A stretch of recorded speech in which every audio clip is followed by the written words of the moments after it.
Chapitre 4. Les choix de la destinée. Le premier choix de la destinée, c'est le choix de l'éternité. J'ai pris juste un principe par choix et je vais me le dire. J'ai résumé tout cela en un seul principe chaque fois. Il y a 3 types de choix qui sont très importants. Pourquoi? Ils sont évalués par rapport à leur durée. Je commence par le choix qui restera avec vous toute la vie. Il y a des choix que vous faites, mais que vous ne vivez pas avec, qui sont loin avec vous. Mais il y a des choix que vous faites qui s'attachent à vous durant toute la vie. Et j'ai mis cela dans l'ordre de leur présence à nos côtés ou du temps que cela prend. Il y a tel choix qu'on ne pourra jamais s'en passer durant toute son existence. Quand je parle d'existence, je ne vois pas que la vie avant la mort. Je vois la vie aussi après la mort. Il y a tel choix, quand une fois qu'on l'a fait, ça reste dans ta vie tous les jours. Tu es fâché, mais elle dort à côté de toi. Les pauvres enfants qui viennent à cette heure-là et qui frappent maman, papa, tu fais quoi aussi, toi aussi? Et lui aussi comment? L'avant, c'est qui d'abord?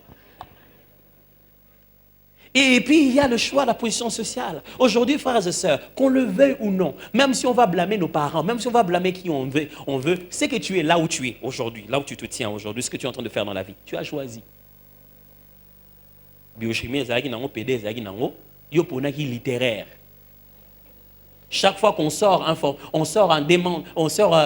profil pour pouvoir engager quelqu'un, tu ne peux pas dans ce profil parce que toi, tu as fait littéraire. Ce que tu es dans la société aujourd'hui, ta position sociale, c'est l'ensemble des choix que tu as accepté de faire. Aujourd'hui, chaque fois qu'il y a une opportunité dans un coin, tu ne sais pas y répondre. Pourquoi? Le choix que tu avais fait t'a dirigé dans une seule direction. Et ça va rester avec toi, papa. Chaque fois qu'on aura besoin de médecin, toi en mécanicien, tu ne pourras jamais venir. Parfois que tu te dis, je suis mécanicien et je suis médecin de voiture. C'est un concept aussi. Médecin des hommes, ils s'habillent en blanc, ceux de voiture s'habillent en bleu. On peut toujours développer ça comme concept. Hein? Ça peut être le nom même d'une entreprise, la médecine de vos voitures, la chirurgie automobilière, la chirurgie. Ça peut se faire aussi. En fait, c'est ça en résumé ce que je suis en train de dire. Le choix de l'éternité, c'est quoi? Un seul principe. Il existe 2 destinations éternelles et elles se choisissent maintenant. Le problème avec l'éternité, c'est qu'on ne choisira pas une fois dedans. Quelqu'un a dit, si Dieu n'existe pas, que j'aurais été athée. Après la mort, je lui demanderai pardon de n'avoir pas cru. Oh, c'est ça que tu n'es pas bien informé. Après la mort, il n'y aura pas de pardon. Peut-être qu'il y a des gens qui croyaient ici. Quand tu vas te réveiller après la mort, il n'y aura pas de pardon. J'ai une mauvaise nouvelle pour vous, vous savez. On ne va pas te mettre quelque part en attendant, juste en train de dire, bon, attends ici, tu es dans un endroit. Dieu, à aucun moment, même après la mort ici, pendant que les noces ne sont pas commencées, à aucun moment, Dieu vous mettra dans un groupe ensemble, les justes et les méchants. Non. Il ne va pas vous mettre à un endroit ensemble et dire, vous tous attendez ici, et vous tous les justes et les méchants, attendez jusqu'à ce que ça va. Non.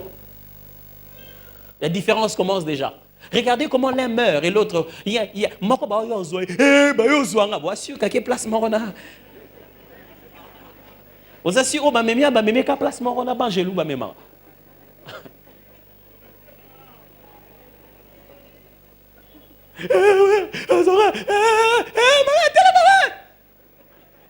Écoutez, mes frères et sœurs, le seul problème avec l'éternité, c'est qu'il ne faut pas y arriver pour choisir. L'éternité se choisit dans le temps. Il y aura 2 destinations éternelles. Pour ceux qui pensent que si tu n'as pas craint le Seigneur, tu vas juste mourir, c'est trop facile. Quand Dieu allume un esprit, il ne l'éteint plus. C'est pourquoi même quand vous voyez dans la Bible, il n'y a nulle part où Dieu décide d'éteindre le diable. Quand Dieu allume un esprit, il ne l'éteint plus, il reste. Il est la seule source capable d'éteindre un esprit. C'est seulement lui. Ce n'est pas quand un esprit quitte encore que ça veut dire que l'esprit n'existe plus. L'esprit existe.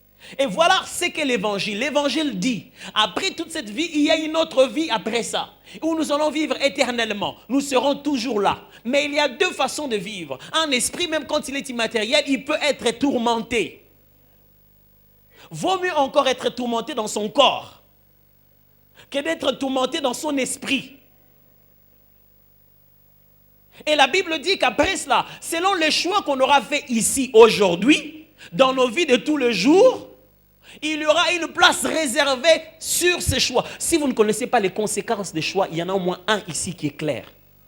Si tu ne choisis pas Jésus, si tu ne choisis pas de te repentir, je ne parle pas de te repentir maintenant, mais de finir la course en restant repenti. Si tu ne choisis pas cela, de l'autre côté, on ne choisira pas. Frère, le jour il reviendra, deux côtés à partir, mais il n'y a plus de choix.